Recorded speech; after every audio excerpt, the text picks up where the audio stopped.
Okay, तो आज के इस क्लास में हम बायोलॉजी के सबसे important topic branches of biology के बारे में पढ़ेंगे। ठीक है, ये सबसे इम्पोर्टेंट होता है जो कि हर एक एग्ज़ाम में आपको देखने को मिल जाएगा, इसमें से एक क्वेश्चन।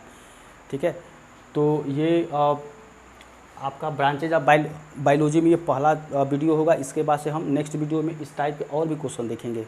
ठीक है, जो एग्ज़ाम पॉइंट ऑफ व्यू से बहुत इंपॉर्टेंट होता है, मेनली आरआरबी के एग्ज़ाम में। ठीक है, तो सबसे पहले यहाँ पे देखिए, यहाँ पर है एनाटॉमी।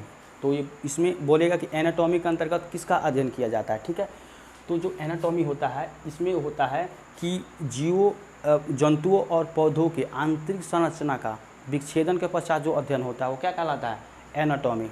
ठीक है, मतलब जंतुओं एवं पौधों। ठीक है, तो इसमें क्या होता है, जंतुओं एवं पौधों का आंतरिक संरचना। ठीक है, आंतरिक संरचना का यहाँ पे विच्छेदन के पश्चात जो अध्ययन होता है वो क्या होता है, एनाटॉमी। ठीक है, इसके बाद देखिए बायोकेमिस्ट्री। तो बायोकेमिस्ट्री में क्या होता है, इसमें जैविक जो पदार्थ होते हैं, जो जैविक रासायनिक पदार्थ होते हैं कि रासायनिक क्रियाओं के संबंध में जो अध्ययन होता है, जैविक रासायनिक जो पदार्थ होते हैं उनका रासायनिक संबंध की क्रियाओं के रासायनिक क्रियाओं के संबंध में जो अध्ययन होता है वो आपका क्या होता है, बायोकेमिस्ट्री। यानी कि यहाँ पर लिख सकते हैं कि जैविक। ठीक है, तो यहाँ पे आपको बायोकेमिस्ट्री क्या होता है, जैविक पदार्थों के रसायनों का जैविक क्रियाओं के संबंध में जो अध्ययन होता है वो क्या कहलाता है, ये आपको बायोकेमिस्ट्री कहलाता है। ठीक, इसके बाद से है साइटोलॉजी। तो साइटोलॉजी क्या होता है। ठीक है, तो साइटोलॉजी में क्या होगा, कोशिका एवं उसके अंगों एवं उसके कार्यों का अध्ययन जो होता है वो साइटोलॉजी के अंतर्गत होता है। यानी यहाँ पे आप लिख सकते हैं कोशिका एवं, आप देखिए जो साइटोलॉजी क्या होगा, कोशिका एवं उसके अंगों एवं उसके कार्यों का अध्ययन जो होता है किसके, तो वो साइटोलॉजी के अंतर्गत होता है। ठीक है, इसके बाद से इकोलॉजी है। तो इकोलॉजी में क्या होता है, जंतुओं और पर्यावरण के बीच के संबंध जो होता है वो इकोलॉजी के अंतर्गत अध्ययन किया जाता है। यानी कि जंतुओं एवं पर्यावरण के बीच के संबंध में जो अध्ययन होता है वो क्या कहलाता है, इकोलॉजी। तो यहाँ पे आप लिख सकते हैं कि जंतुओं। ठीक है, तो यहाँ पे आप जंतुओं एवं पर्यावरण के बीच के संबंध का अध्ययन जो होता है वो क्या कहलाता है, इकोलॉजी। ठीक है, इसके बाद से होता है आपका एम्ब्रियोलॉजी। तो एम्ब्रियोलॉजी होता है कि जीव की जन्म लेने तक की जो पर्यावर्धित अवस्था होता है उसका जो अध्ययन किया जाता है वो एम्ब्रियोलॉजी के अंतर्गत किया जाता है। ठीक है, तो यहाँ पे लिख लीजिए कि जीव। ठीक है, तो यहाँ पे क्या हो जाएगा, जीवों के जन्म लेने तक की परिवर्धन अवस्थाओं का जो अध्ययन होता है क्या कहलाता है, ये एम्ब्रियोलॉजी कहलाता है। ठीक है, तो ये था अभी 4। इसके बाद देखिए नेक्स्ट क्वेश्चन, यहाँ पे देखिए,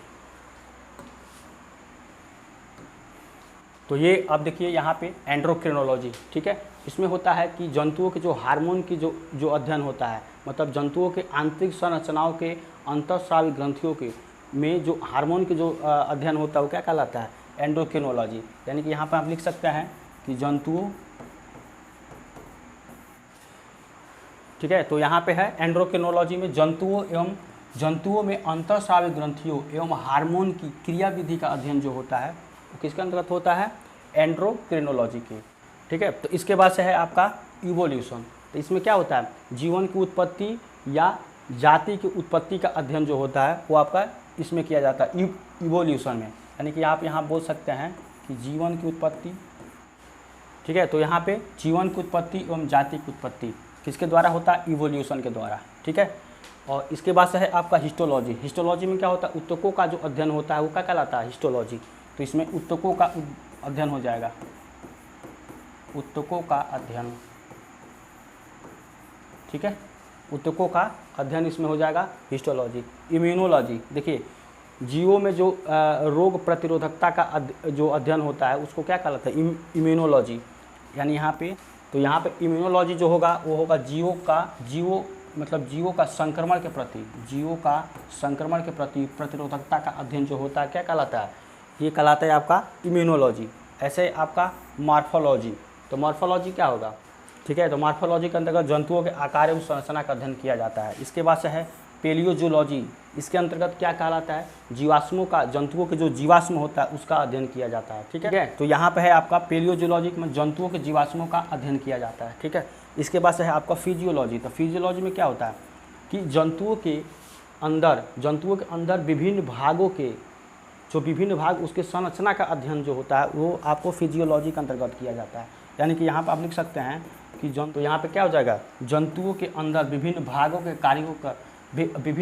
के कार्यों का अध्ययन जो होता है वो आपका फिजियोलॉजी के अंतर्गत आता है। ठीक है, तो इसके बाद से थर्ड देखिए, इसके बाद देखिए रेडियोलॉजी। ठीक है, तो यहाँ पे आप क्या कर लीजिएगा कि रेडियो बायोलॉजी कर लीजिएगा। ठीक है, रेडियो बायोलॉजी, इसके अंतर्गत किसका अध्ययन होता है कि जीवन पर रेडियो सक्रियता का जो प्रभाव का जो अध्ययन होता है वो आपका रेडियो बायोलॉजी के अंतर्गत होता है। ठीक है, जीवन पर जो रेडियो प्रभाव का जो रेडियो सक्रियता के प्रभाव का जो अध्ययन होता है वो होता है। यानी कि आप यहाँ पर लिख सकते हैं कि जीवन पर, ये है रेडियो बायोलॉजी, यहाँ पर जीवन पर रेडियो सक्रियता के प्रभाव का अध्ययन होता है। ठीक है, इसके बाद से है आपका टैक्सोनॉमी। आपको पता है कि जीवों का वर्गीकरण इसमें होता है। ठीक है, जीवों के वर्गीकरण एवं अन्य जीवों के उत्विकास के संबंध में जो अध्ययन होता है वो आपको टैक्सोनॉमी का अंतर्गत होता है। यानी कि यहाँ पे आप लिख सकते हैं कि जीवों का वर्गीकरण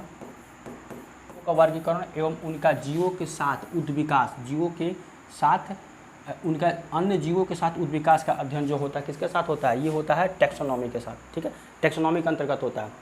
उसके बाद से है यहाँ पे जूजियोग्राफी।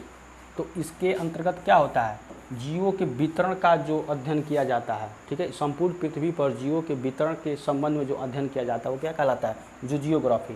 यानी कि यहाँ पर आप लिख सकते हैं कि संपूर्ण पृथ्वी हो जाएगा, संपूर्ण पृथ्वी पर जीवों के वितरण का अध्ययन जो होता है वो क्या कहलाता है, ये कहलाता है आपका जूजियोग्राफी।